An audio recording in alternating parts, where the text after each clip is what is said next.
In a world where diversity paints the canvas of our lives, have you ever wondered how this multitude of colors can create a masterpiece of unity and understanding? Welcome to a journey that transcends borders and bridges hearts. This isn't just another story, it's an explanation, an awakening to the power of inclusivity and the beauty it brings to our world. Join us as we dive into inspiring narratives, engage in thought provoking conversations, and discover how embracing our differences can become our greatest strengths. This is more than a call to action, it's a call to unity. From the bustling streets of cosmopolitan cities to the serene simplicity of rural landscapes, we can uncover stories of hope, resilience, and the unifying power of humanity. In every corner of the globe, people are finding ways to connect, to understand, and to love. Together, we'll explore how diversity isn't just about tolerating differences, but about celebrating them. It's not just about coexisting, but about thriving together. Get ready to be inspired, to challenge your perspectives, and to be a part of a movement that's reshaping the world. This is Harmony in Diversity, unlocking the power of inclusivity. So join us and be a part of this transformative journey. Subscribe, share, and let's build a world where diversity is our strength. Together, we can unlock the power of inclusivity. So, I want to let everybody know real quick that when it comes down to everybody on this platform, I want everybody to understand this, right? The reason why we call this platform the Empowering Perspective platform is because we are subject matter experts of our own thoughts, right? So that being said, everybody's entitled to their own opinion, and and because of that nature, we listen to everybody's opinion. And if we can hear what someone else is thinking other than ourselves, then we can get closer to what I tend to call the truth. So I would like to start off this conversation with a question. Gentlemen, what do you believe are the most significant challenges and opportunities we face in embracing and celebrating our diverse backgrounds? This ought to be good. I'm gonna jump out there. I would say for me, we have to learn how to accept, and I know my brothers may or may not agree with this, but how to accept uh prejudices. And I'm gonna jump right on that one because I think when you live in a diverse society where there are multicultural differences, multi-religious differences, there are preconceived notions based upon information and based upon individual experiences with each other that creates and I think there's a difference when we talk about a racism and a prejudice, right? All of us have it. We all think of something, whether it's a good generalization, whether it's a bad, but there's some things that we just have to accept that are how people view other people. I can't force everybody to accept me and my beliefs or whatever the case may be, but doesn't mean that I have to allow them to mistreat me. So I think sometimes people don't know how to separate the two. They think a preconceived idea or notion of a person is automatic disrespect. As long as you don't mistreat me based upon what you think about me, I'm good because I'm going to return that same level of respect to you as a human being. Um, that's just my take on it. I think we all have a prejudice when we think about a certain group or another. I'll piggyback off of that, but I'll tweak it a little bit. Um, I think one of the biggest challenges is being treated like our stereotypes. That's really what it is. Like the images that are portrayed on mainstream media and social media, and the reason why I'm saying that is because that's what everybody is looking at.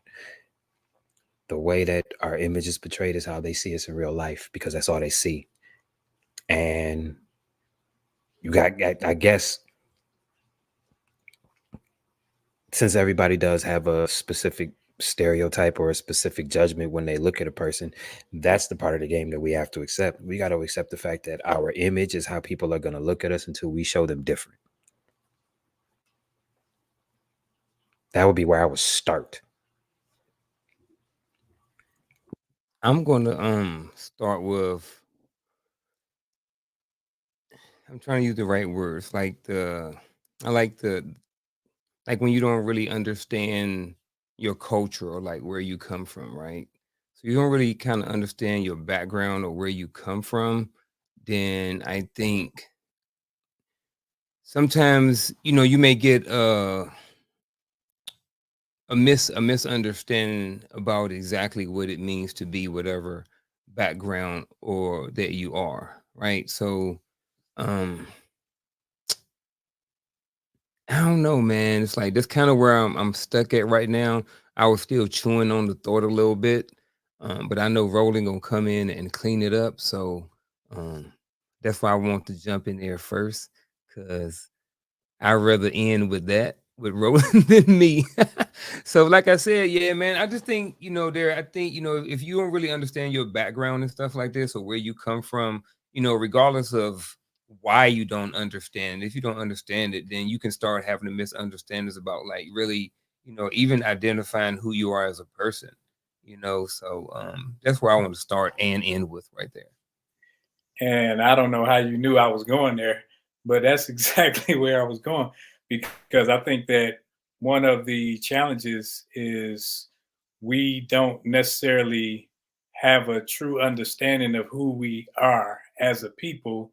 So it's hard because you gravitate towards what you do know, and you do know that some people are from the South, some people are from the North, and we've uh, grown under these other customs and these other likenesses. So when people say, "Well, what are your people like?" and what is your character, and what is your everything that I have had to come from someone else if I don't have a knowledge of where we actually started and not where we continued per se. So I think that's one of the challenges, not uh, having a reference point back and say, "Man, that's where we start," you know. Yeah, that Not was the word, reference point. Yeah, yeah, I like that. Because I mean, like, to be honest, there was something that I kind of struggled with, growing up until I really went through my journey and to really figure out what my purpose was, because I was like, okay, well, like for on my side of the family, on both of my parents, I never knew my grandparents on my mom's side, and I only knew one biological parent on my father's side. And then my uncles, they were off doing what they were doing. My cousins were off doing what they were doing. So like I said before, I didn't have the wolf pack. I didn't have the Unk Brigade like Coach did. So there wasn't men pouring into me as I was growing up and as I was developing in my teenage years and in my 20s and stuff like that. So I didn't have a reference. I had a reference point from my father, but that was really it. So I didn't really have a reference point to kind of like where we really came from, like grandparents, different things like that, going to family reunions. Like I don't have those things. So when people talk about how, certain people are, what black people are this and different, like I don't have those reference points. Like I can't relate to those things. You know what I mean? I can't relate to like I said, family reunions and going over to the grandparents off different sides, and like I don't have those memories. I can't relate to those things. So it's trying to figure out going forward is like, well, where did I come from? What's my purpose in life?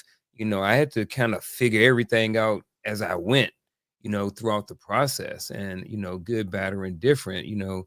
Some of that wasn't easy. Yeah. You know what I'm saying? So, but Yeah, all of these are great responses. We got prejudices, stereotypes, lack of cultural awareness, a lack of cultural awareness, and then you came back with a reference point. And Roland, I think I can sum yours up, but just by simply saying that we didn't have an identity, we didn't know our identity. Um, I'm agreeing with all of that. I don't see anything that I would need to add to it because identity was exactly where I was going to go with this question. But this question is also a two-part question. It made reference to the challenges, but then it also talked about opportunities. So, given your points of view, what opportunities would you actually identify within the scope of each one? What opportunities exist in prejudices? How can one exploit that? What opportunities exist in stereotypes, a lack of cultural awareness, or just lack of identity? Where would we find opportunities in those spaces? I think exposure. When you expose yourself to various cultures, like I love how how Unc is with his wife's community and such. How, like, when I went to Germany, I was engulfed in the community. When I went to Korea, in the community, Kuwait and Iraq, same thing, where you can learn about other people because you realize that you have some uh, preconceived notions about how people are because you see it on TV, because you hear about it from someone else. Like when I was a little kid, I thought all Ethiopians walked around with big old bellies and had flies around their mouth and stuff because of the TV commercial talking about help feed them for 50 cents. That's what we think. And well, what I thought. And those are negative stereotypes that are pushed. Whereas if you engulf yourself in the cultures, you'll see that, man, we all have some beautiful ideas, some beautiful people, some just beautiful experience that if we were to get rid of the preconceived notions and learn the people, then we'll see that there's value in the people. Agreed. I agree. Can I ask a question really to more directed to what Roland just said, because of my perspective of stereotypes. Do you believe that after learning the people and having a personal experience with the people, that it just creates a new generalization or new stereotype or new understand, like that the way that I view these people might have changed, but that's just my new viewpoint of those people? I think it expands it because there are people who, like, if a lot of unmelanated people will see, like when I was up in the middle of Michigan and you don't have a lot of us's around, I've had like unmelanated young lady come up to me and say, show me how you guys walk. And I'm thinking she talking about a soldier and she talking about like you doing a little diddy bop. I'm like, but she hadn't experienced us. So she thought all of us had to walk around like that, grabbing our, junk and all this other stuff because she watched BET. And when she's experiencing a person in real life, you're like, man, everybody's not like that. So I think that's the experience for everybody. When they experience individuals and cultures and see that, man, I can't put everybody in a box. And that's what we do sometimes. We try to put everybody in a box. Like come down to Texas, I thought everybody had big belt buckles and cowboy hats. And if you watch TV, every time somebody from Texas talk, they sound like they going to a hoedown or something like that. I mean, he ain't wrong. Right. Nah, it depends on where you at in Texas, but yeah, and I agree. And I think for me, when I talk about accepting that because there are some stereotypes that, depending on where you're from, are true, right? But I think what it does, it teaches us a little bit of character building, or give us the opportunity for character building, because at the end of the day, I have to realize, as long as I live in America, no matter how or what I feel about X, Y, or Z, I have to live among them. And so I'm not going to like everyone that I'm around, but it doesn't mean that I don't have to like my neighbor. We may not get along, but I live next to them. How do we coexist? And so that becomes a personal challenge for me of how do I exist in a space of people that I may not necessarily like how they operate, how they move, but I can understand that that's who they are, regardless of how I feel about it. And I think sometimes we feel like we have to start to like a thing in order to treat somebody right. You don't. Even if I do walk with the Diddy Bop, it don't mean I'm going to break into your house, right? So you don't have to like my bop, but you don't have to treat me like a criminal because I bop. You know what I'm saying? So that's why I stand when it comes to the stereotypes. Think what you want to think, but there's a part of a swag that we all have, and the melanated community in America, but it doesn't mean that we're all going to act like what you've seen on TV or what you may have experienced one time out at Walmart. That's that specific person or that specific community. That's not every person you meet. So I think living in these differences gives us an opportunity to build our character and learn how to treat people regardless of our feelings or preconceived notions. Gotcha.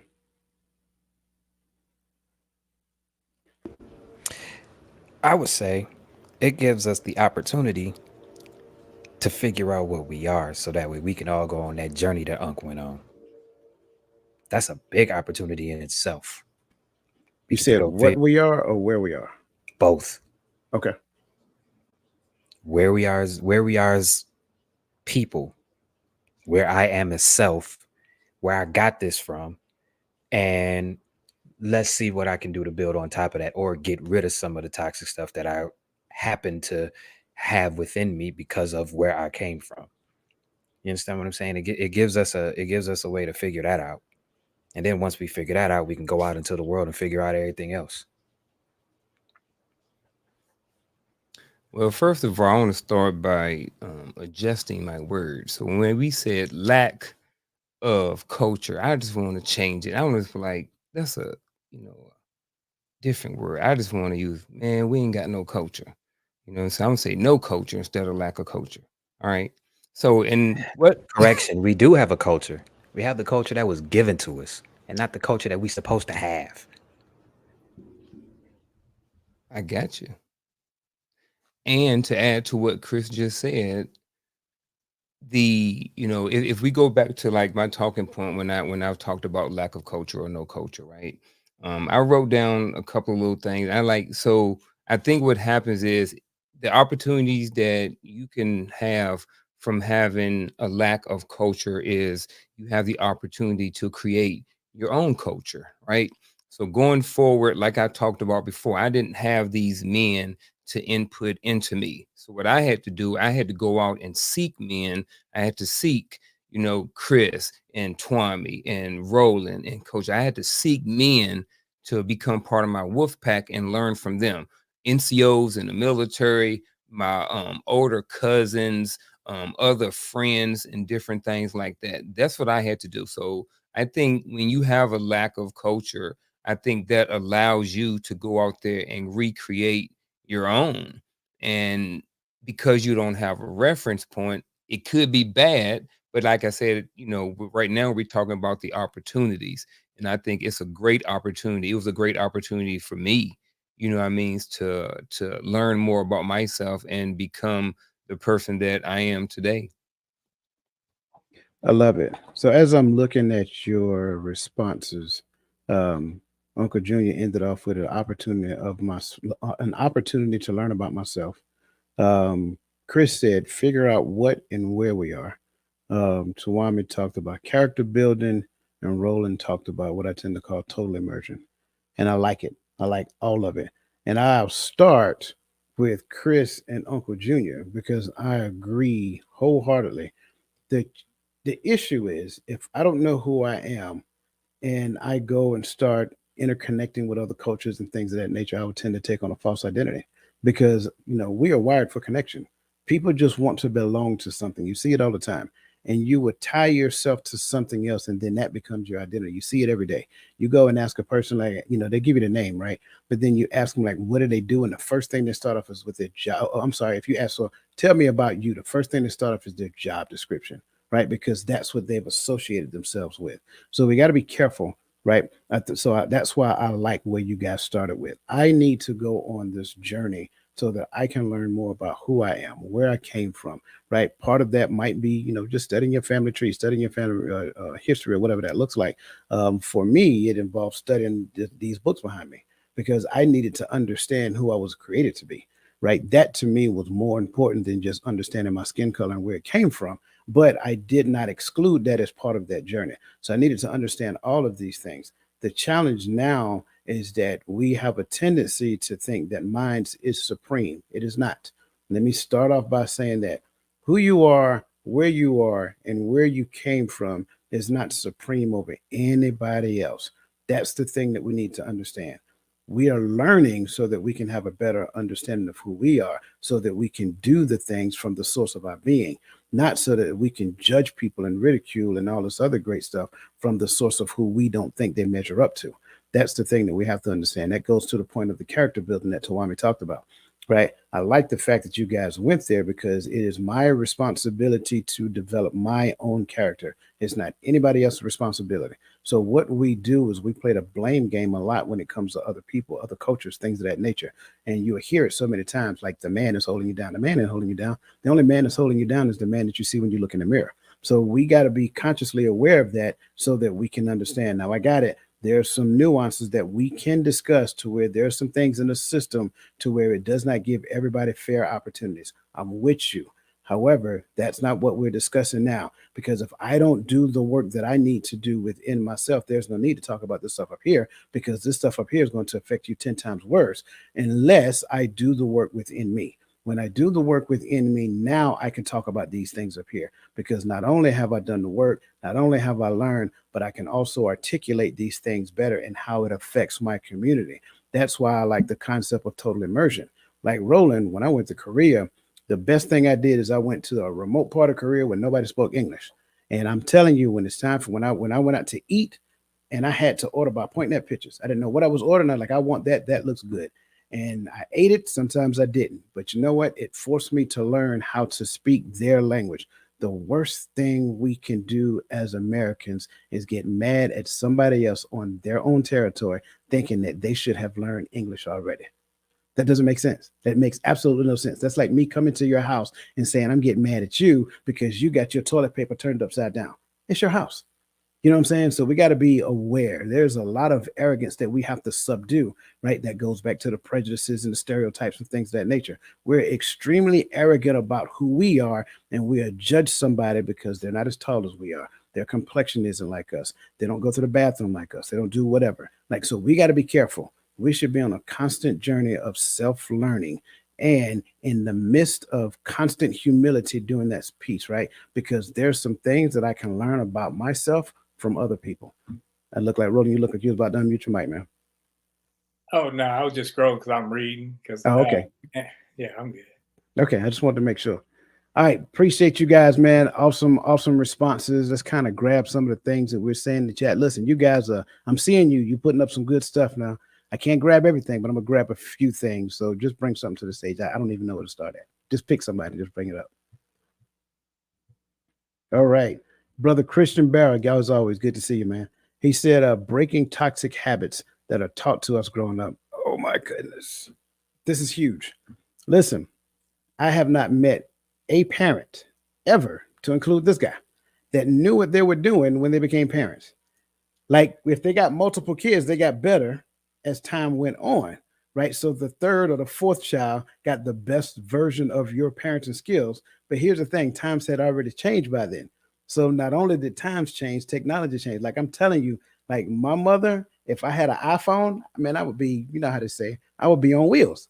Because, you know, we listen, y'all know what we did with those long cord telephones, hanging around the corner, talking all, you know, talking all smooth and whatnot. Imagine if you had a cell phone. So that's the thing. Like, we got to realize as parents, we didn't know what we were doing.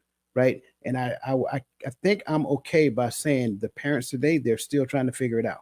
So one of the things that we need to understand is that we're not complete in the midst of trying to raise this mini person. Right. And the only thing we're doing is sometimes we're passing along a lot of generational traumas to them, a lot of cultural traumas to them, a lot of past hurts from relationships and things of that nature. So that's why I so like this. Thanks, Christian, for bringing that to the stage. All right, who's next? We must learn how to change. We may not want to, but we must. Absolutely. Absolutely. And here's the other part. It's not even, I agree, we may not want to. It hurts. It's painful. It is one of the most painful things you're going to go through. And here's the deal. You need to hold on for the ride, because if you quit, it's going to like recycle and you're going to start all over. Go ahead, Ro. Yeah, to combine both of those statements, everything that was good for you back then ain't good for your kids, ain't good for your grandkids. Like I used to make that statement when I used to have to whoop my kids or whatever. If it was good for me, it's good for them. It may not be. You was getting the brakes beat off you with a wooden spoon and a water hose, and you think that's how your kids gonna get better. It didn't really help you. It just made you sit down somewhere. So I think sometimes you have to learn from those things instead of trying to push those things on because you don't want to do things a better way. Can I piggyback off that?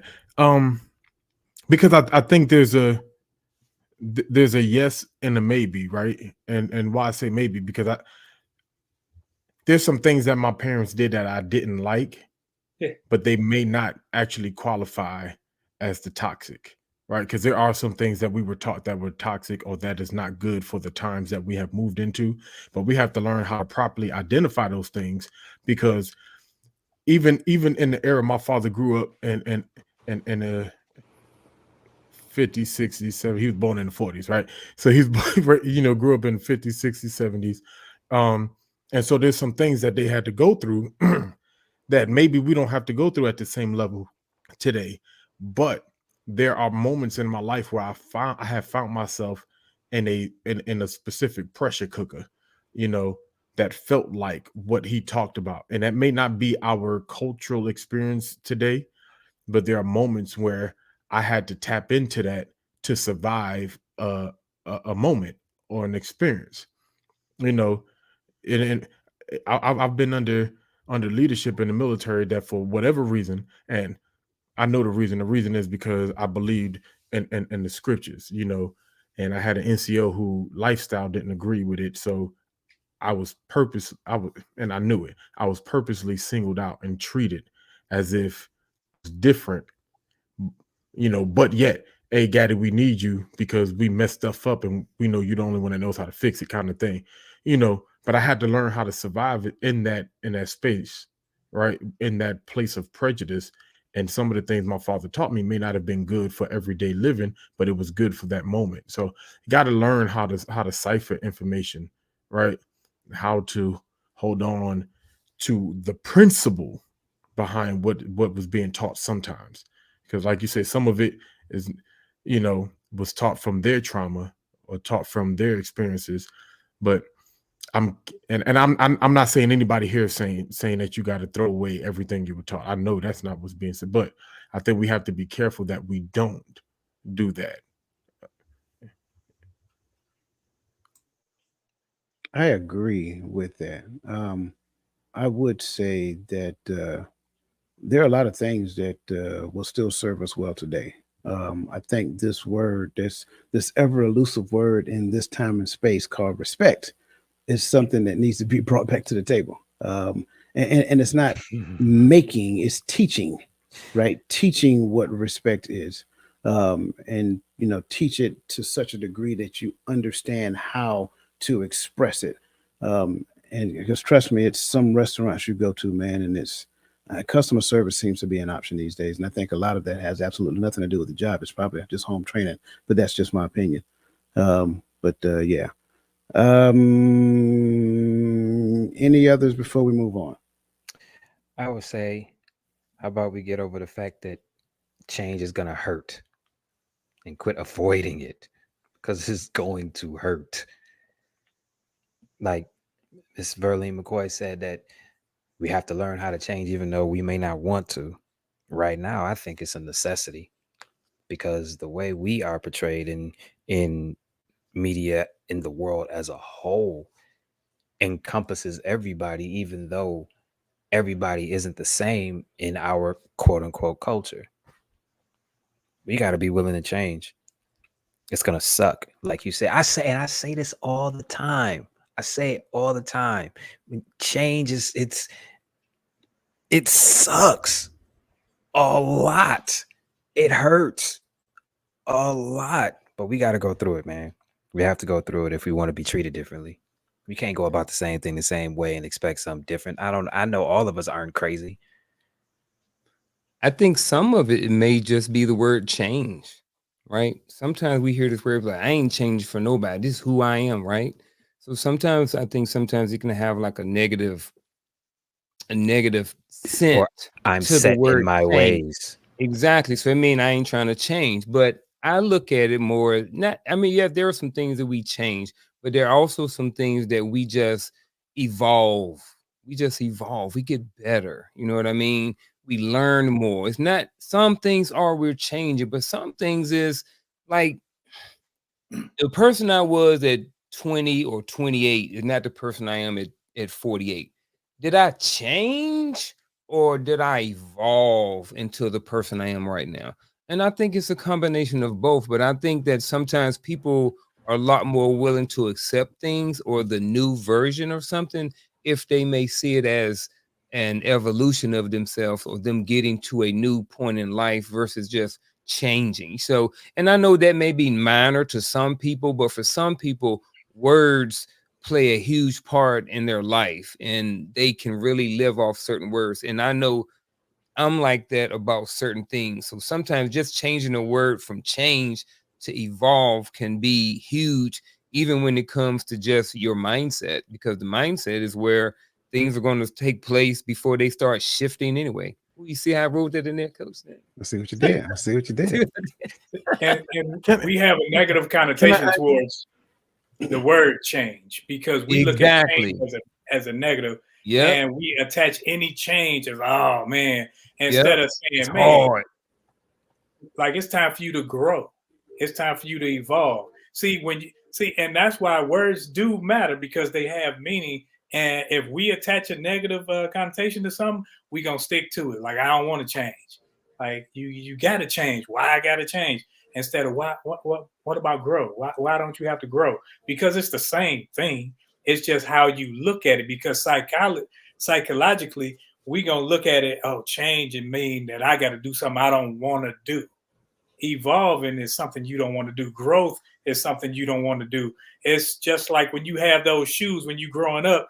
Your parents know I'm not buying these $300 pair of sneakers because you gonna sit up there and grow out of them in 2 months, and then you gonna want some more. So I'm gonna buy some lesser because you're gonna grow. Because if you're still in them, your feet gonna be bunched up, and you're gonna have some problems. So change is necessary, but when you change the words that you use, and you can manipulate the mind to think on it a different way.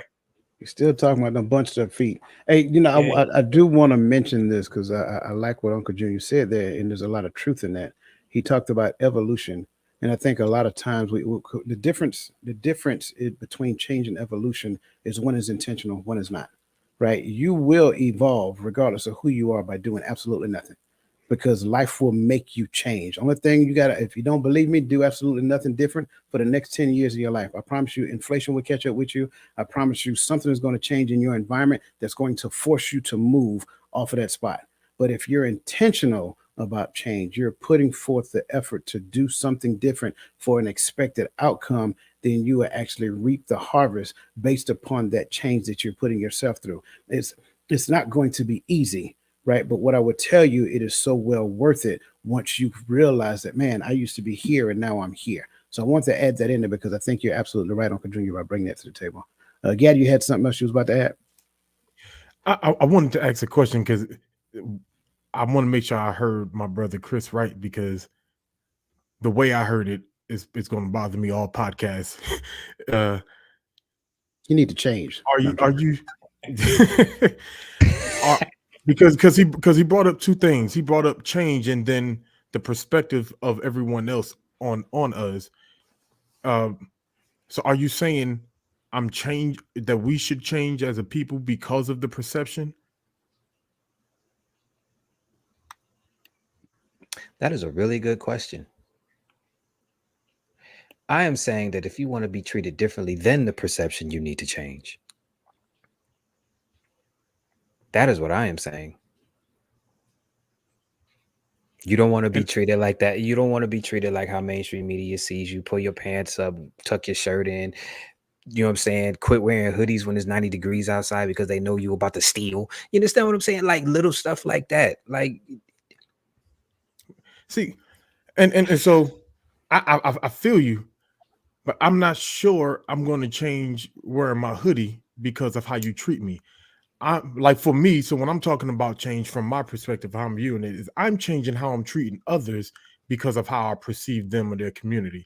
I'm not going to say I'm going to change because of your perception of me unless I'm actively doing something negative, right?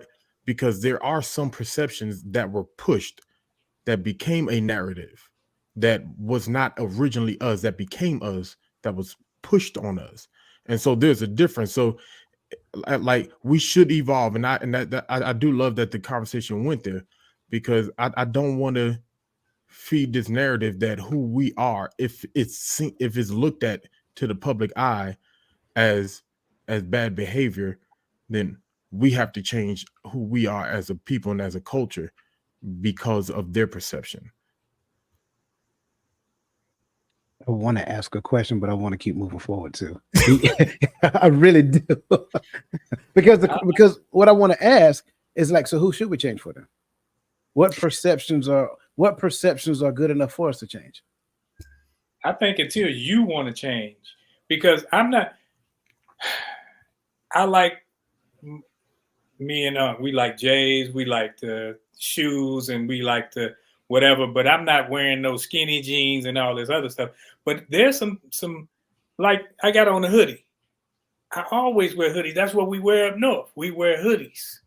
And that's what it is. But you come and you look at I don't care what TV show it is, whenever they want a person to look like a thug, he in a black hoodie, a hoodie, and a baseball cap. And then it's like, or a Pooh Shiesty mask. That's what the definition is. So if I don't have on a tie and a shirt, so the perception for people watching is, oh, that's bad. So when people see it, it's bad. But do I change because they're pushing that narrative, or do I show people around me that I mean you no harm? I'm not trying to steal from you. It's like. So let me change the narrative. Then. What if my perception of you has to do with your character? What if my perception of you has to do with your behavior out in public, and I am a trusted member of your family, or I'm a trusted member of your brotherhood? You see what I'm saying? Now, is that perception good enough for you to take stock in what it is I'm sharing with you? I think if I value you and your opinion, Absolutely. Then I got to look at it, because I got to say, okay, how am I being perceived by people that care for me as well? Because if I'm out here just willy-nilly doing anything that's destructive to not just me, but people that look like me, then it's like, whoa, I got to step back and look at this thing. That's why I hate when, like, Jason Whitlock and what's his name, they on TV arguing. Cat Williams arguing with everybody. It's like everybody arguing with everybody, and everybody just sitting back there eating popcorn. It's like, come on now, this is entertainment. Me, this is not life. Other people look at that, they're like, that's life. That's just how they are. Crabs in the barrel. Yeah, absolutely. And I like that you brought that relationship aspect, because that definitely changes how I view your opinion of me. You know what I'm saying? If you on the outside looking in, your view just may be your view. Like Roland say, because you see this on TV, so because I don't have on tight jeans, I got on baggy jeans, I'm stealing. No. Yeah. But that relationship piece definitely changes how I view it. Yeah. And I brought that to the conversation because there's a lot of times you hear people say, well, this is just who I am. I'm not changing for nobody, whatever the case may be. That's not a true statement. I promise you, you will change for the right person. Whether you're going to change for somebody who trusts, who loves you and actually is trying to tell you something for your own good, or you're going to change for them boys in blue. But you're going to change for somebody. I guarantee it. So great conversation. Listen, I appreciate you guys who have joined us today. Again, wherever you are, whether you're on Facebook, whether you're on YouTube, Instagram, on X, or wherever you are, go ahead and hit the like button, and by all means share it with somebody that you know, love, and care about, because again, this conversation is really just getting started and we're almost halfway through. So the first key talking point I want to bring to the conversation is unconscious or implicit bias. Unconscious or implicit bias. And you know how I do. Words mean things, right? So that being said, how would you define unconscious bias?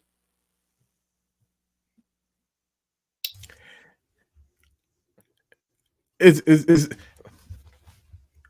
when I automatically see you, I think this, and it's because of the overall narrative, right? Or personal experiences, because some of us have gone through things so much with a specific group or with a gender, whatever the case may be. And so as soon as I either see a certain thing, or as soon as I hear a certain word or if I hear a certain accent, like I know people that say as soon as I hear a girl pop her tongue, I already know she ghetto, and I don't want to deal with her because she comes with problems. Well, you dealt with a lot of girls with problems that like to pop their tongue. You know what I'm saying? So, but it's an automatic response. I think that's based upon either a narrative that you have been taught or your personal experiences. Yeah. When I lived in coming from the north to the south, my unconscious bias of people in the south because of what I saw on TV and how they talk with the southern draw was that they were slow, that they weren't smart, they weren't educated. That's what I thought.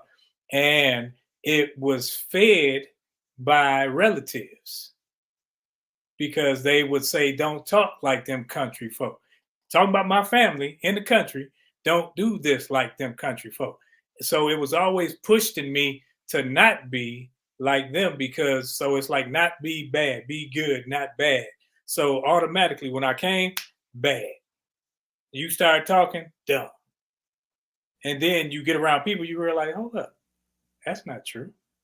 Like I'm ignorant for thinking it. But That's a Yankees thing. Yeah. Not the New York Yankees, got it. Oh, Chris, what you got?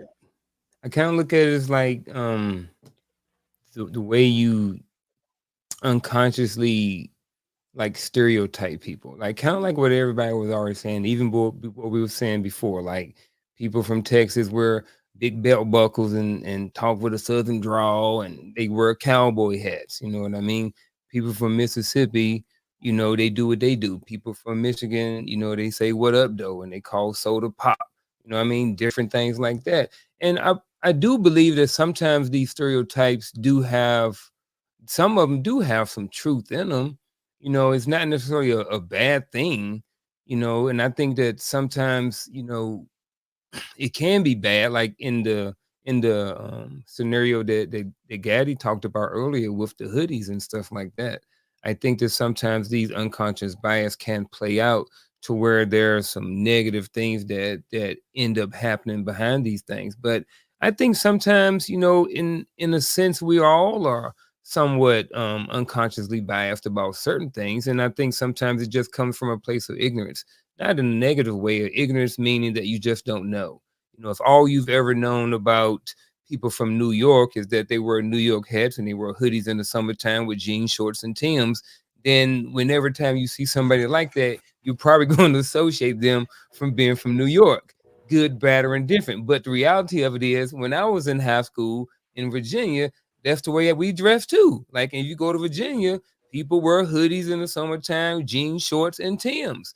So it's not necessarily a bad thing. It can be a bad thing if it's played out, especially in a negative way. But I also think that sometimes it can be a good thing because it can be a relatable thing. If I'm New York, you know, if I'm from New York, I'm just saying based off the stereotype.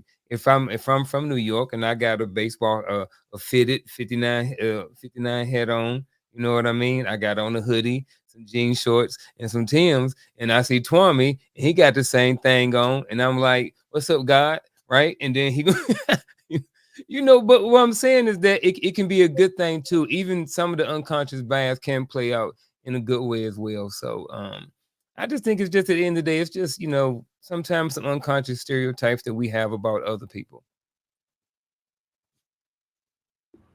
Know what I mean?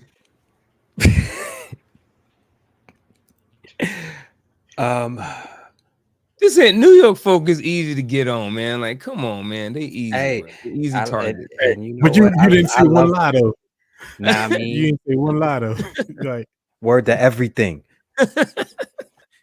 word up, B. Everything. I ain't heard that one in a minute. Yeah, word to everything. To me, an unconscious bias is you thinking highly of or thinking bad of something without even knowing you think highly of it or you think bad of it. It just is. You understand what I'm saying? That's why it's difficult to define. I'm for gave a great example about people on the East Coast wearing Tim's, hoodies, and jean shorts. My unconscious bias could be if I see a white kid with a trench coat walking into an elementary school, I'm leaving. You know what I'm saying? That's an unconscious bias. So it's just something that it's something that you have, and it's something that you have that you don't know you have until you actually dive in and figure out what it is. If that makes any sense. It does. I like what you guys are saying because I love it. Do me a favor and bring up Adrian's comment first. She says unconscious bias is forming an opinion of someone without knowing them, assuming the common stereotype. And I'm glad she put in the word stereotype because we kind of confuse biases and stereotypes all the time. And the key about unconscious bias is bring up Miss McCoy comment next. The key with an unconscious bias is bring up Miss McCoy comment, please. The key with an unconscious bias is that it's a form of judgment. So you automatically render a judgment on a person based upon a common thing about them, right? So when you look at a particular group, and I don't necessarily need to name any particular group, you can say this group of people are lazy, right? Or this group of people, all they want is assistance or whatever. Or this group of people, all they don't take accountability for anything. Or this group of people, they don't take responsibility for anything, right? So now what you're doing is you're looking at a group, you're putting the group into the judgment that you've already formed about that particular group, and you don't know the individual. That's where it says. Now, Uncle Junior, I understand you say it may not be bad, but it's just like confident that, well, let me back up. I am going to, I believe otherwise. I say it that way. I believe that it is bad because it's a judgment. I automatically have decided the outcome of who you are before I even giving you an opportunity, right? And the sad part about it is coming from my subconscious, which means I don't even know that I'm doing it. It's just a part of my ingraining, right? So it's like I just do it naturally. This another one, I just kind of bring the bias thing, like people who have confirmation bias. So confirmation bias, they want to prove a point and they only look for the information that feeds the point that they're trying to make. They'll reject everything else except for the information that supports the point that they're making. So any bias that we have means that we're only looking through it from one side. We're not looking at it from another side as well. So I like to start off with that because that is a great segue into this next question, right? What are microaggressions, and can you explain how they can manifest in everyday interactions? This is on y'all because I have absolutely no idea what a microaggression is. I think it's a buzzword. So please define this for me.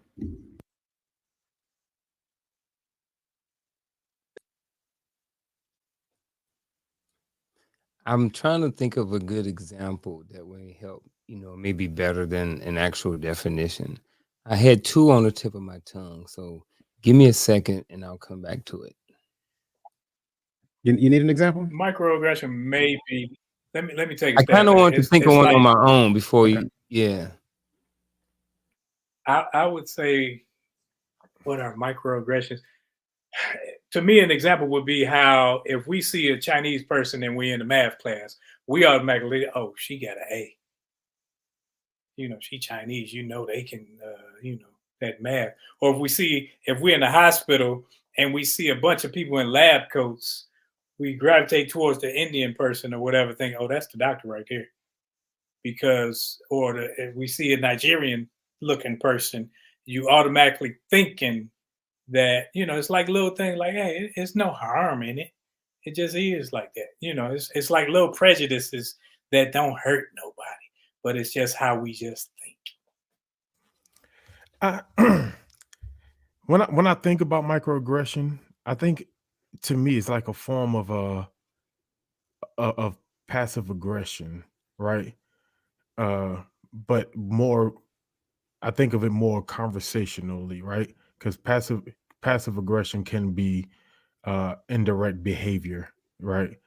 To prove a point, or as we like to say, being petty sometimes. But when I think of microaggression, reason why I say that because I think of it like I think Chris kind of actually used the word that I think of, buzzwords. So a lot of people, when when dealing with the term microaggression, people use a lot of buzzwords to either shame people or guilt people into changing their opinion or into looking bad because of their opinion.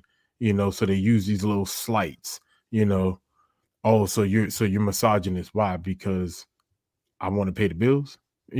So it's that's how I view it, pretty much in a short synopsis. Do you see why I always say I don't care about being offensive? Because to speak runs the risk of being offensive. That's what it sounds like a microaggression is. Me saying something and you taking it the way that you think you're supposed to take it instead of taking it the way that I'm giving it to you. Like, I don't understand these new buzzwords that people are using to keep. This whole thing was about diversity, but buzzwords like this, there is no inclusion in that. If It's an anything, attack that's on keeping, diversity. right. If anything, is keeping us further apart. You understand what I'm saying? I think I'm sorry. I said I was going to stop being angry this year, so I'm going to calm down. I am sorry. The Hey, floor don't is worry. yours, gentlemen. Hey, we'll try again next week. Don't worry about it. Go ahead, Uncle. What you got? I think it doesn't always have to be verbal. I work in education, so having low expectations for students based off of what they may look like, right? That's a huge microaggression that happens every day all across America. So I think I was trying to get something I could get. So yeah, so I think that's something that doesn't always have to be verbalized when people show microaggressions, it's something like, hey, even in school where teachers may call students illegals, you know what I mean, versus saying they're from this country or they're migrant workers, they may say. So it's different things like that I also associate with microaggression, and like I said, it doesn't always have to be verbal. Like that. I don't know if I don't know the guy's name. He's a comedian. He's one of them internet comedians. And then he goes in the grocery store. He got the Crocs on, and then he always stops somebody, and he does little microaggressions. He say, "Man, you look at roaches. Would this be? That's a microaggression. Going up to somebody, you look like you got roaches, and then will this work to kill roaches?" Is Calvin? There you go. And those little things are slights at people. Like when I came in the military, they say, "Where you from?" And I told them. They say, "Oh, where your 9mm, where your Uzi at?" Like, trying, just those things to pick at people. But where's the lie? It was at home, but no, let me stop. It's not the point. Not the point. But just because I was from there, I could have been from the suburbs, or I could have been a different mindset person. But then I wasn't. But yeah. But you see, this is why I said earlier in the conversation that in order for us to change how we are treated by the outside, we have to change how we are treated on the inside. You understand what I'm saying? The community image has to change in order for us to be treated different by everybody else. That's why I said what I said in the beginning. And even in that, I think it starts more, personal exposure. Like, not everyone has an individual personal experience with our culture, so all they have is, and I can't help, because here's the thing: crime is in every community. I can't help that the news only covers what happens in ours, right? So that plays a part. So I think sometimes the part that we can play in that is making sure that those of us who are, and I say this all the time, those of us who don't act a certain way, those of us who are professionals, those of us who do believe in education, we need to stand up on a platform so that all people don't see is a negative side of us, not playing into the stereotype. But I just wanted to add one more thing when I think about microaggression, and that's folk that like to change the meaning of an innocent word to change the narrative of a conversation or an image of people. Like when you use the term, coach, migrants, like the word immigrant has a definition, but we have changed the feeling behind the word immigrant. So now it's like, well, I'm a citizen. I'm a citizen. Don't say that. I got my this, whatever the case may be. And we've turned the word immigrant to a bad word when it actually has a definition. It means something, you know. And I think we do that with a lot of stuff. So having conversations become hard. That's when I jump right on Chris bandwagon. To speak nowadays is to run the possibility of being offensive just by saying a simple word. I said migrant. No, I think no, you no, meant no. Unk did, my bad. yeah. Oh, okay. Yeah, I Okay. use keep the saying word Coach instead of illegal, Unk, my bad. illegal Oh, versus okay. Gotcha. migrant worker. Yeah, But Gotcha. Yeah. but see that there's I firmly believe that there is a difference between a microaggression and actually speaking the truth. There's a difference. Yeah, If those not you even those are not even remotely in the same category. exactly, Right. and that I think that will be the start of it. Like like you said earlier, Coach, words have meanings. They have meanings, man, and you can't just take a word and make it mean what you want it to mean. It means what it means. You understand what I'm saying? You may interpret it differently, but it is what it is. There's nothing. When Roland was talking about Detroit, I used to teach dance up there. I know what time it is up there. We could have all been accused of being microaggressors when we were talking about Tawame and his accent and his hoodie and his jean shorts and his Tims. But even he had to acknowledge, it's true.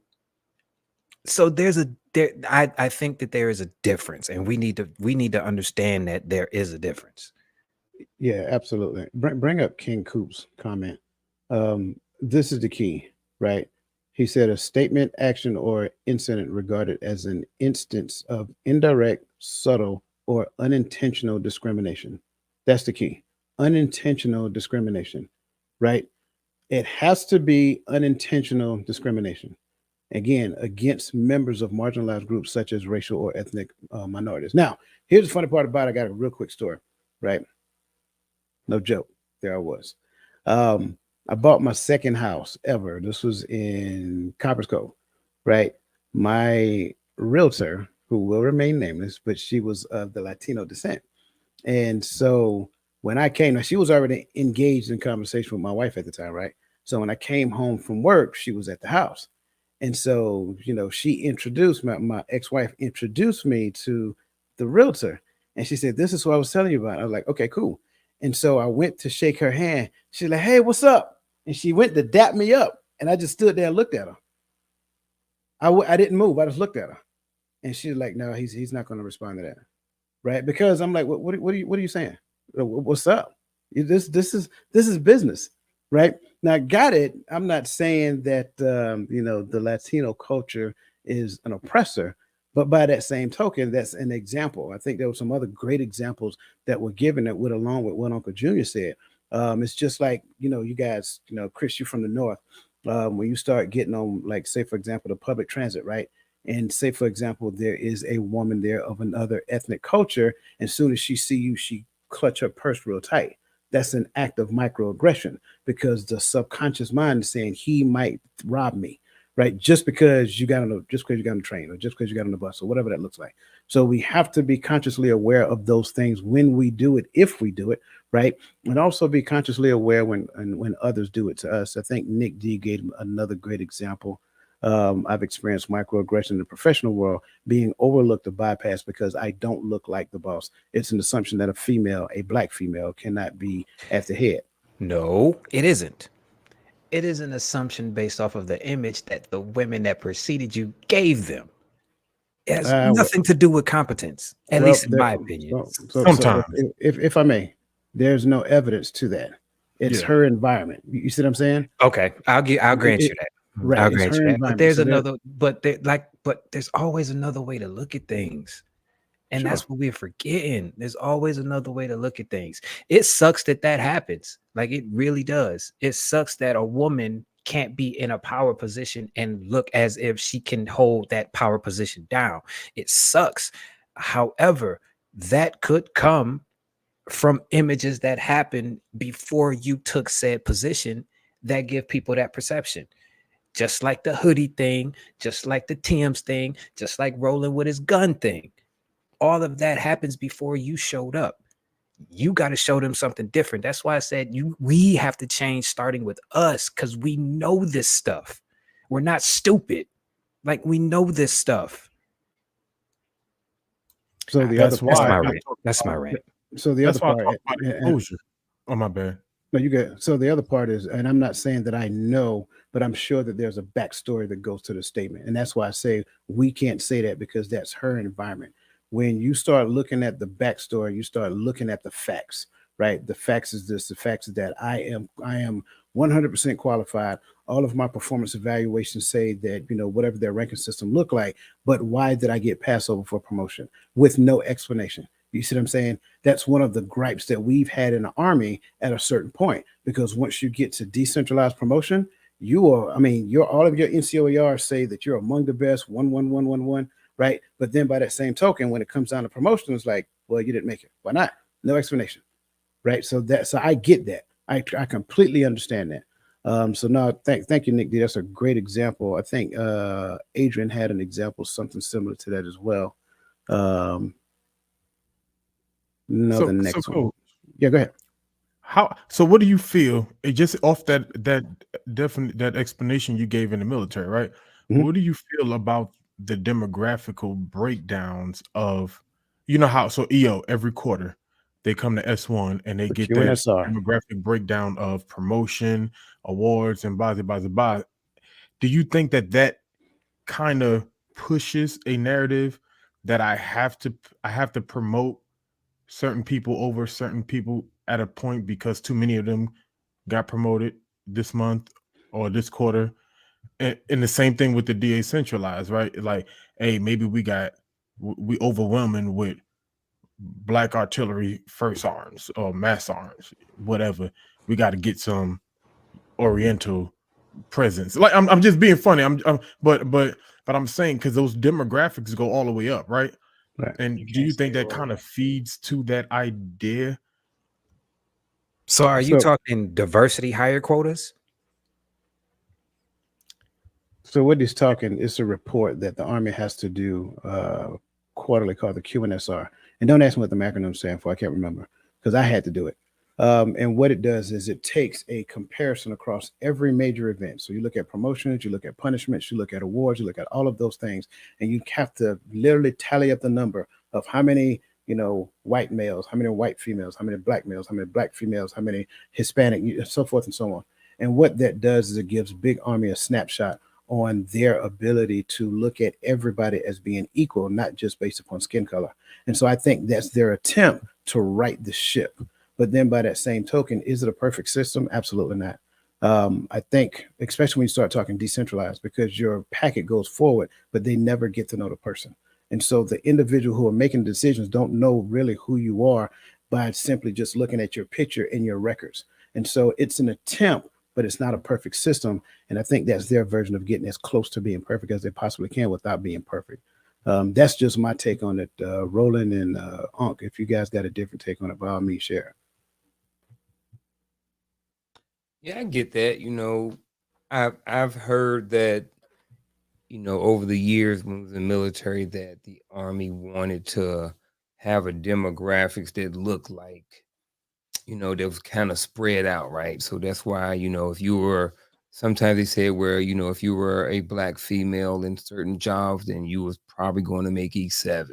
You know what I mean? So I've always heard these different things and speculations about promotions and different things like that. But whatever's going on behind closed doors, I was never privy to witness it or see it. So everything that I've gotten has always been through hearsay from someone else, from someone else, from someone else. So I did work for 2 sergeant majors who did sit on E7 and E8 boards and stuff like that. And so I do have some knowledge about it. But none of these things that we always talked about never came up in those conversations. But who knows? Yeah. This is my microaggression right here. Mine is being called homegirl or boo. This is my microaggression.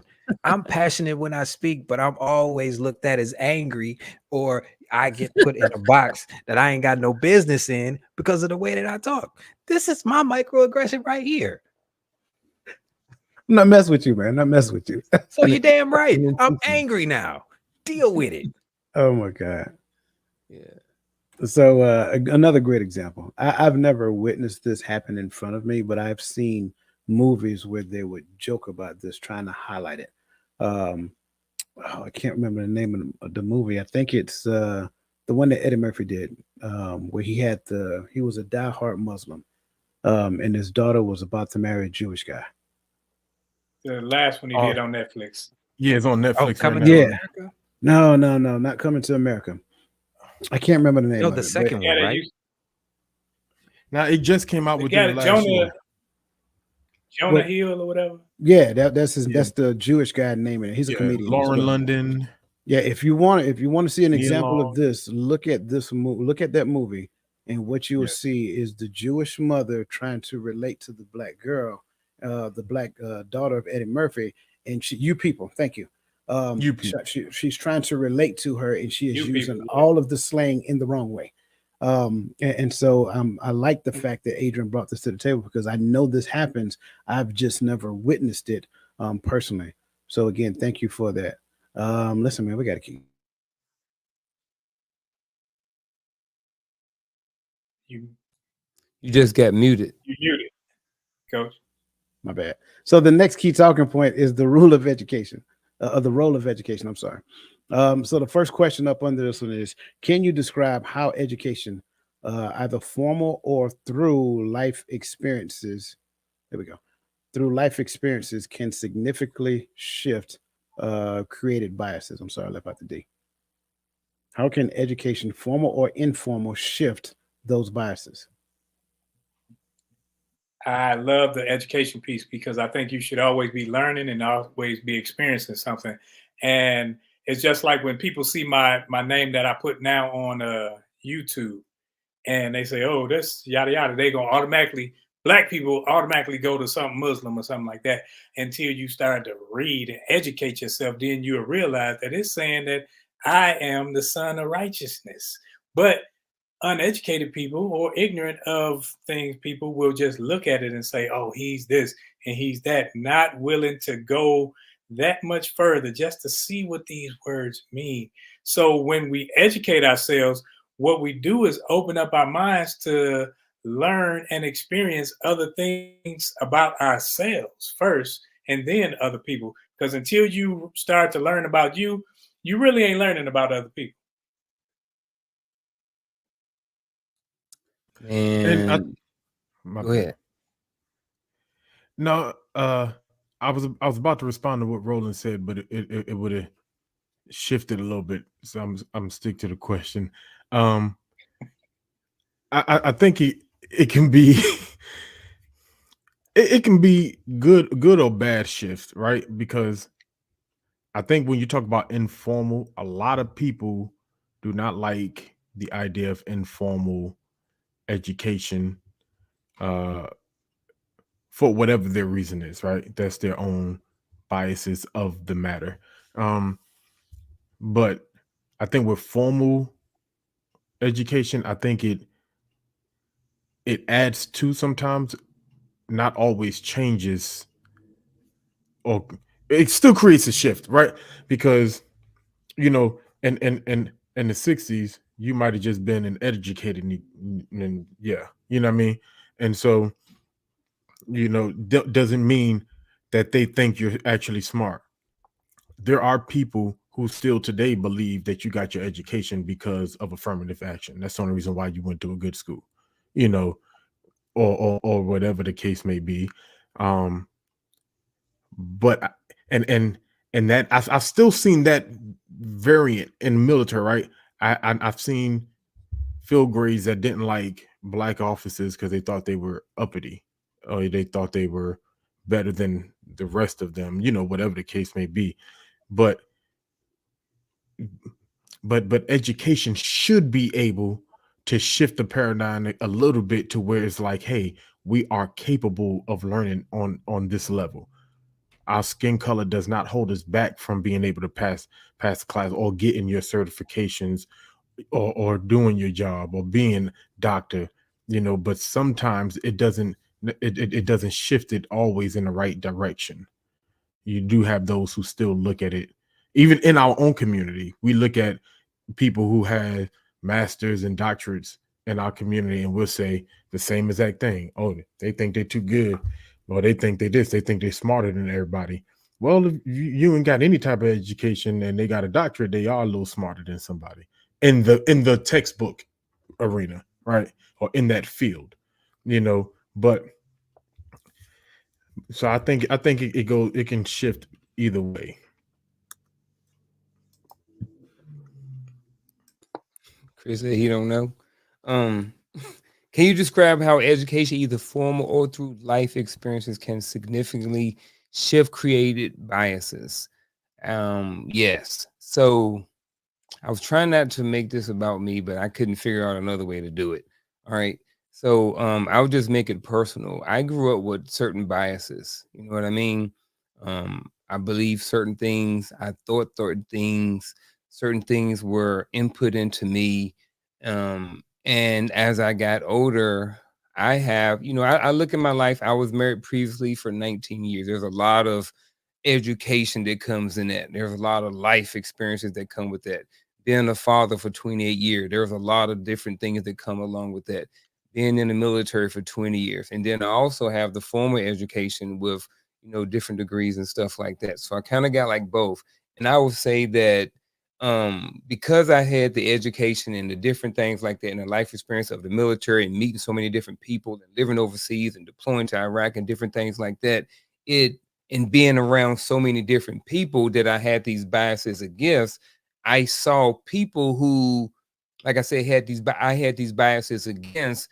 They wasn't like that. They wasn't like what I was taught. Like if you're taught that these people are like this your whole entire life, but then when you get around these people and you don't have these experiences, it's kind of, it doesn't necessarily work, and I understand that some people have these experiences with other people, but that may not be true for everybody. So I would just say for me, having having my experience from my life, and again, this is me. Everybody have their own life, but I'm speaking from me. And it's for me is, like I said, being exposed to all these different people, all these different places and living, it forced me to think differently about what I was taught early in my life. And even early in the military, I was taught certain things about that wasn't necessarily true. And I created biases about certain things.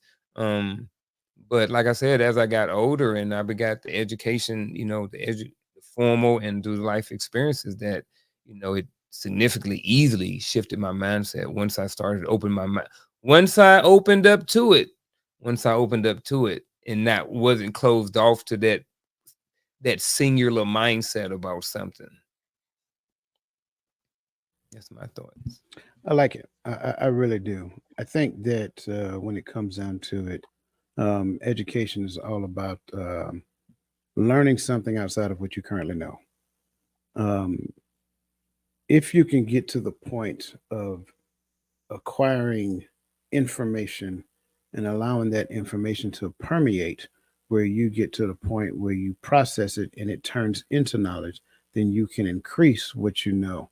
Again, this is why I brought up the notion of confirmation bias earlier, because a lot of times what we do is we shut our minds down to the things that we didn't know, and then we just confirm what we already know when they only talk about that one sliver of information. So we have to get to the point to reject nothing, accept everything, process everything, right? If we can do that, then what that does is it expands your thought. The whole concept of information, knowledge, so forth and so on. I'm gonna talk about that tomorrow morning at 10:30. So again, by all means, if you want to join us, jump on in. 10:30, we're going to talk about obtaining success through knowledge, wisdom, and understanding. We're on the wisdom piece now. But again, to this point, also I mentioned another person's perspective, which is our perception, right? So the information that we gather in, right? So if we can open our mind up to accept what somebody is sharing with us, even if we don't believe it, right? And get to the point of processing it and considering it, and see where we can identify any relevant facts to go along with what they say, then that can broaden our horizons as well. So again, being able to gather information from other people, being able to gather information from formal means of education, right? Not rejecting anything, right? Accepting it, processing it, determine the facts. And then as we see that it's more factual than it is not, then we accept it as relevant bits of data. And as we start comprising these relevant bits of data based upon fact, not feeling, right? Trust me, anybody know me, I'll be the first one to tell you, I understand how you feel, but where's the facts to support that, right? Because in this world, what I'm learning, and I think a lot of people agree with this, facts don't matter anymore because the world has transformed into what I tend to call a subjective observation, which means that you can formulate any opinion about what you observe and then just automatically sit it on top of it by saying, well, I feel like, and then next thing you know, well, you can't tell me that how I feel is wrong.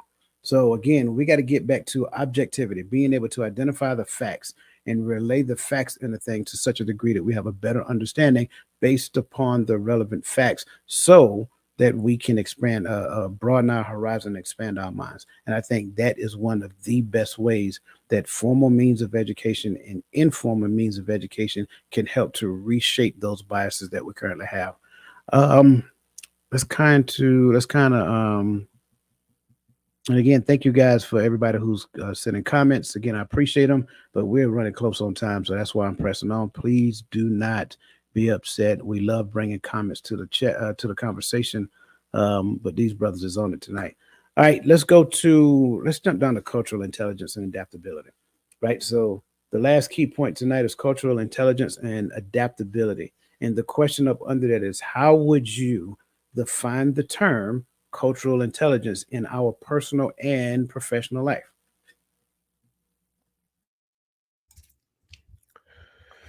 I think, and I don't know, I'm jumping on all these bullets, on these grenades first, and sacrifice somebody else next time. Nah. So I think it's two parts, right? I think there's an observation part of it, and then I think there's a self examination part of it, right? Because because understanding the culture of others, especially as a coworker or a supervisor, you have to understand that there are some nuances to how they interact, how they behave, or some uh some things that they may ask of you or of the company to assist them with because of their culture, right? So knowing the practices, Roland brought up, people see Sadiq, they're gonna think Islam, not knowing it's a Hebrew word, right? But when you know, if you know that, all right, Islam, they behave like this, Islamic women don't do this, or won't do this, or won't interact with men in this way, then you understand there's a cultural bounds that you cannot, that is not fair to ask others to shift just to maintain or obtain employment, right? But then I think that even of ourselves, there are some cultural behaviors that we or you may have, or a group may have, that may not work in order to exist in a certain environment or to perform a certain job. Because and maybe this is more politically view for me, is I don't think it's always fair to tell the nature of a business, of a field, to always change. There's some things, yes, but to change because of I don't do this, so I need y'all to just not do this at all, right? Or I need y'all to change this whole culture because I work here now. I think there's a part of me that needs to know, all right, if I get into this field, I'm gonna have to deal with these things. And like I said, certain things, and I'm not getting specific, you know.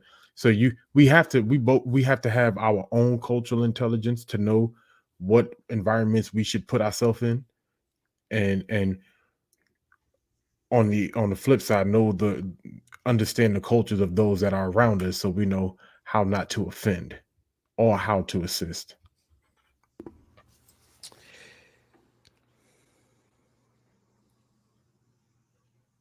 Does that mean go? Go ahead. Go ahead. So first of all, Coach, thank you for this word right here. I don't think I've ever seen these two words put together. So Neither have I. I am going to.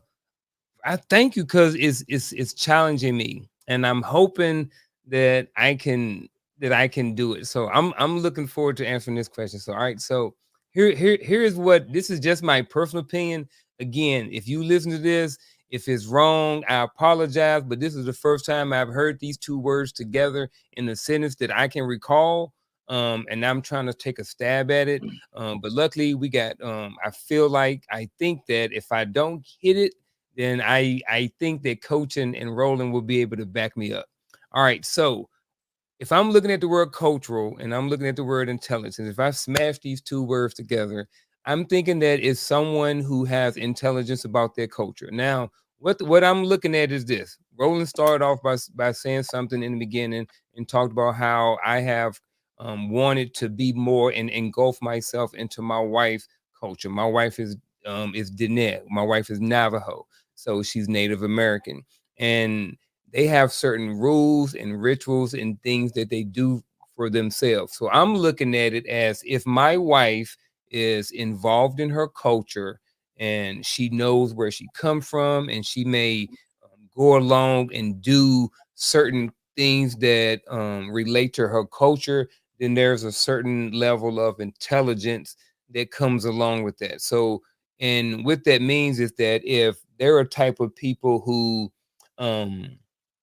let's say, like I think Twame's talking about, like say when you're a certain religion and you pray a certain amount of time a day, well, that can relate and bleed over into your personal life as well as your professional life. So that's my stab at it. I just think that is somebody who's kind of engulfed in their culture. They understand it, they're aware of it, and they understand how it can not necessarily benefit them, but they just understand it. I don't know. That's my shot, and I shot it.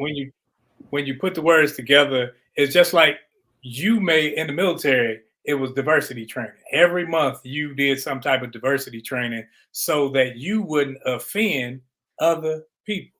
So now you have a source of intelligence to go back to. So what you do, you learn about other people. So now I'm not being offensive when I'm not going to call them this because I know they don't like that. I'm not shaking hands with my left hand when I go overseas. I'm not doing certain things because I understand a little bit about the culture, and I'm not trying to, as Gaddy says, I'm not trying to be offensive. Okay. So I was wrong, and I appreciate that. But thank you. You weren't wrong. Honestly, you weren't. You were on weren't the other wrong. side. Right. Yeah. I was on the other side. You was Okay. you was on the side of cultural awareness. To be cultural. Hold on, real quick. From a just make sure I'm clear. From a personal standpoint, more as from looking outward at other people. Correct? Yes, but I promise you, I'm gonna hit on it. Okay, let me let Chris go ahead. Square me away. I'm a lowest common denominator dude. Cultural intelligence to me is being intelligent about culture. And we're talking about personal and professional. There are things you can do at your job because the culture there is different than the culture is that you have when you are at home. And it is understanding the difference and understanding how to behave in between the two. I can't bring my personal stuff to the job. I shouldn't bring my job into my personal life. That to me is cultural intelligence. There are things that I can do at work that I, you know what I'm saying, that I shouldn't be doing at home unless I'm getting paid for it. And there are things that I'm doing at home that I can't do at work. I like it. I think I think when it comes down to this, there's a couple of things we need to understand. There's some gates that we need to understand within the space of cultural intelligence. Bring Michelle's comment up, please, because she hit the nail on the head. She says cultural intelligence goes beyond simply being aware of cultural differences.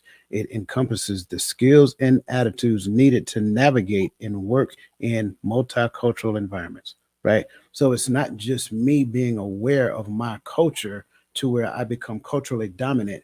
It's me being aware of my culture while accepting others' culture and become curious about their culture to the point that we get to share the beauties of each other's culture. That's what it's like. It involves me understanding from a space of desiring to know more about who I am based upon my culture and what my ancestors did and so forth and so on, and how I embody that. But don't think so highly of myself to think that my culture is the dominant culture to I go to impose it on somebody else and rob them of their rights, right? Cultural knowledge, understanding cultural norms, values, beliefs, and practices of different groups. Absolutely. Once I understand minds, then I can pursue. Like once I, say for example, let's say Roland's our Hebrew guy up here, right? He is now, and so because that's who I deem him to be, Mr. Ben Sadiq himself. So I become curious about Mr. Sadiq, not minimizing minds, but it's that I'm curious to learn more about where he come from, what they do for norms, like he said. That way, when I go to the Middle East, I don't shake with the wrong hand. I understand what an imam look like. I understand what a sheik look like and things of that nature. I understand when I go to certain neighborhoods what common respect and courtesy look like. Again, it's not devaluing who I am. It's just respecting who they are. And if we can get a grasp of this concept to such a degree to where we recognize like, oh, this just ain't nothing. No, it is. It is very important because this is one of the main reasons why we don't get it. Because what it means is that I have to do the research to educate myself, but I also have to remain humble in the midst of doing so. Therefore, now interacting, I become more inquisitive instead of more suggestive. Because when I become more suggestive, I'm telling you about me. This is how we do it. This is how my ancestors did it. Therefore, if I'm going to be in the space, this is what we're going to do. No. Why don't I ask the question, say, Roland, how do you guys do it? Right? What do you guys normally do? Then let's find a way to where we can inject both of our cultures. It is to me, right? It is a very easy thing to do in the workplace because you signed a piece of paper that say you're going to represent the company, right? Not represent, people of my ethnicity. So if I signed a contract to say I'm going to represent the company, then the company have a set of core values that I must follow.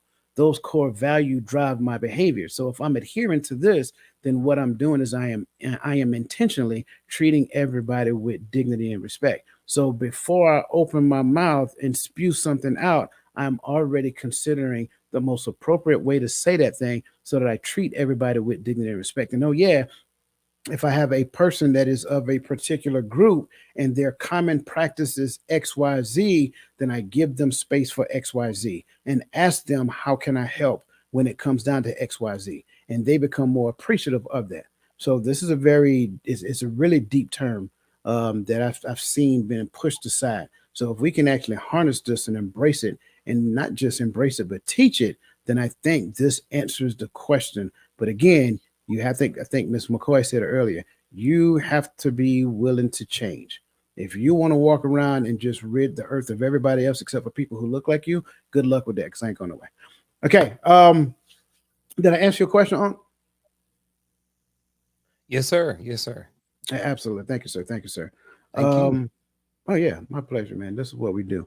Listen, man, you guys are awesome. I've kept you a little longer than what we intended to. Listen, if you have not joined the Total Mindset Shift community, go over Total Mindset Shift. I put the link in the chat earlier, but go over to totalmindsetshift.com, join the platform, and then become a part of the community so that we can continue in conversations like this. Because I'm telling you right now, for those people who already joined, we're going to talk cultural intelligence moving forward because there's some more things I want to talk about. Listen, I know I didn't tell you guys, right? Thank you, ma'am.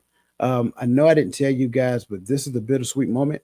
And so at this particular point in time, I'm just going to go from, hold on, we're going to start with Chris, then we're going to go to Gaddy, then we're going to go to Unc, and then we're going to go to Roland. And I got my fingers right this time. So with that being said, Chris, brother, you have the floor. I guess my final thought would be this. everybody has a different culture. Everybody has a different upbringing. Everybody has a different environment that they have been in, and you are not better than anybody. I think that if we understood that aspect of it and looked at people as people and not as the stereotypes that we see all over the internet and all over television, I think there would be more inclusivity, because right then we would actually be able to get to know the person and not what the general narrative is of that person based off of what they look like or anything of that sort. So I guess that's my final thought.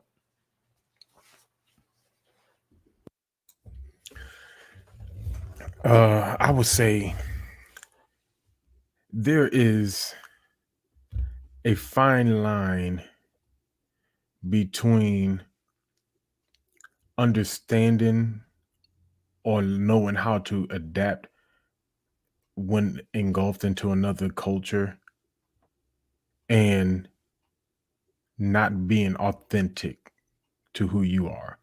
Um, and I think that both are important to its limits, because the only way that people are going to understand you and your culture is if you still hold the essence of who you are. And that comes first with knowing who you are. And so I think we need to spend time not afraid of trying to identify or searching so we can identify who we are. So we no longer start conversations like this talking about the lack of culture or lack of cultural awareness concerning ourselves. And so let's do that. Let's become the people we were designed to be. And then in our cultural awareness, let's not lose sight, or let's not dump who we are when in the midst of others. So, I believe wholeheartedly when the scripture said, let your light so shine before men that they may see your good works and glorify your Father which is in heaven. So, the essence of who you are is important, even in engulfing yourself with others. I hope I'm okay for this. If not, Coach can slap my hand later on. But I am a school counselor, and we have something we go back called competencies. And one of the things that we're required to do, I'm just going to read it straight from the horse's mouth. And it says, demonstrate basic knowledge and respect of differences in customs, communications, traditions, values, and other traits among students based off race, religion, ethnicity, nationality, sexual orientation, gender identity, physical or intellectual ability, and other factors. Pretty much, if you kind of want to sum this up, is we are kind of sort of required to understand about everybody in our school, right? So whether we have Native Americans, we have blacks, whites, Hispanics, the list goes on and on and on. We are required by profession to know more about them. Why? Because we have to interact with them, interact with their families and stuff like that. So when it comes to diversity and stuff, we're all different, you know what I mean? But if we can work together, if we can go and put forth an effort to sometimes even place ourselves in those communities or have conversations with people who may not look like what may not look like us, we can create more harmony in the diversity amongst everybody. So that's my final thought. Man, diversity is a must because of where we live. We live in America. And it's always lovely to learn about other people, but I say learn about who you are. And as people of color, melanated people in America, what we can't do is wait till February to think that we're going to learn about who we are by learning about the same, I say 5 to 12 people that we've been learning about for the past 20 years. We need to branch out and learn achievements, learn individuals, learn accomplishments of what we bring to the table before we branch out to say, man, I'm gravitating towards everybody else and leaving mine behind. Because when you lift you up, you're not lifting you up, pushing someone else down. What you're doing is you're lifting up the standard for which that you're going to represent us. So when you represent us well. And then going around other cultures, I respect everyone else's culture. I don't care what the culture is. I'm not going into it to offend it. I'm going to learn and to be as less offensive as I can, so that when I'm around, I can have a better understanding, and that'll help with your relations as well. Man, I greatly appreciate this conversation this evening, and I hope that everyone out there has as well. I'm just going to keep mine simple because I think we said a lot during the conversation. It is our responsibility to continue to be self reflecting and discovering some of the issues that we have and correcting those issues en route while learning who we are. That's our responsibility, everybody's responsibility. I cannot make someone else responsible for what I don't know. I can't put it in somebody else's lap to do the work for me. It doesn't work that way. Then, as I become more aware of who I am, now I am to the point to where I can become curious about who somebody else is. If I can become curious about who you are, it doesn't matter what you do, where you're from, whatever, male, female, different ethnic group, it doesn't really matter, different religions. Let's become curious, right? So that we can learn somebody else's culture and share ours with them as well. And then that way, when we get to the point where we have a society, when we have cultures, when we have environments, even communities to where we can share in each other's culture, then that's when we can come together, and that's when we can become one, and we can literally call ourselves a community. We can literally call ourselves brothers and sisters. I can be from the South, and because I interact with Roland, I can, call him up and say, hey, what up though? You know what I'm saying? Because that's his conversation, right? That's not my conversation. I can call Gaddy up and say, what's up, son? You know what I'm saying? That's his conversation. That's not my conversation. I don't know how to do in Ohio, but I want to learn, right? I don't know how to do in North Carolina, but I want to learn. And so I think that's really what it's all about. I say that jokingly, but I'm so serious. That's what we have to do. And it makes us better people for others. That's always the key. When I get to the point where I just want to be better so I can tower over somebody else, that's when it becomes a problem. So I want to leave you guys with that. Listen, thank you guys for everything that you've done. Thank you guys for all of your messages in the chats. You guys are awesome. Thank you guys on the panel. You guys are awesome. And for those of you who were not in the chat, you watching us, you're still awesome. Everybody that's listening, everybody on the sound of my voice right now, you have greatness in you. Only thing you have to do is let it come out. So that being said, enjoy the rest of your evening. Have a fantastic weekend, and let the best version of yourself be the blessed encounter for someone else.